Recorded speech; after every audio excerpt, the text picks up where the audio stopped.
दोस्तों नमस्कार, मेरा नाम है राजेंद्र प्रताप सिंह और आप देख रहे हैं YouTube channel view point with Rajendra. कला करंट के अंतर्गत आज हम आपको राजा रवि वर्मा की एक पेंटिंग है यशोदा और कृष्ण, जो कि अब तक की भारतीय कला बाजार में सबसे महंगी पेंटिंग बिकी है। इसके बारे में आइए जानकारी देते हैं। अगर आपने चैनल को अभी तक सब्सक्राइब नहीं किया है तो प्लीज चैनल को सब्सक्राइब जरूर कर लीजिएगा, ताकि आपको कला से जुड़ी सारी जानकारी मिलती रहे लगातार। तो फिर चलिए शुरू करते हैं।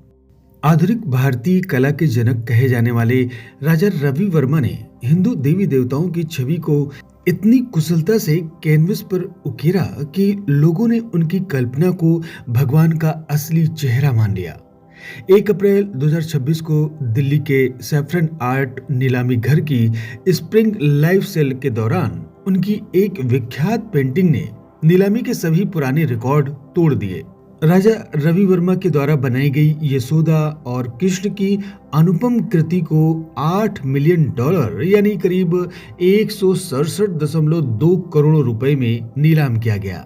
इस बेशकीमती पेंटिंग को सीरम इंस्टीट्यूट ऑफ इंडिया के संस्थापक और उद्योगपति साइरस एस पूनावाला ने खरीदा है।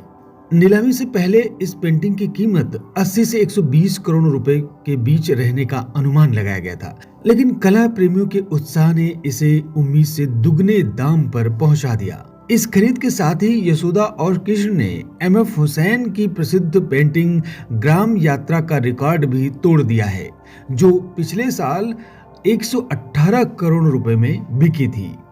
1848 में त्रावणकोर रियासत के एक उच्च कुल में जन्मे रवि वर्मा की खासियत यह थी कि उन्होंने यूरोपीय तकनीक और भारतीय संवेदनाओं का ऐसा मेल किया कि उनके द्वारा बनाई गई देवी देवताओं की छवियां ही आज करोड़ों भारतीयों के मन में भगवान का असली चेहरा बन चुकी हैं। उन्होंने ही 1894 में लिथोग्राफी प्रेस की शुरुआत कर इन दिव्य चित्रों को आम लोगों के घरों तक पहुंचाया था।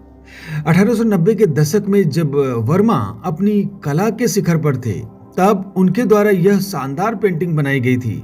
इस पेंटिंग में माता यशोदा और भगवान कृष्ण की बाल कृष्ण और उनकी मां यशोदा के बीच के अटूट और कोमल प्रेम को कैनवस पर उतारा गया है। सैफरन आर्ट के अध्यक्ष मीनल वजीरानी ने इस नीलामी को भारतीय कला बाजार के लिए एक निर्णायक क्षण बताया है। वहीं साइरस पूनावाला ने भरोसा दिलाया है कि वह इस राष्ट्रीय धरोहर को सिर्फ अपने निजी संग्रह तक सीमित नहीं रखेंगे। उन्होंने कहा कि समय समय पर इस ऐतिहासिक पेंटिंग को आम जनता और कला प्रेमियों के लिए देखने के लिए प्रदर्शित करते रहेंगे। इससे पहले VS गायतोड़े की एक पेंटिंग भी 67 करोड़ रुपए में बिकी थी, लेकिन रवि वर्मा की इस कृति ने भारतीय कला बाजार को नई ऊंचाइयों पर पहुंचा दिया है।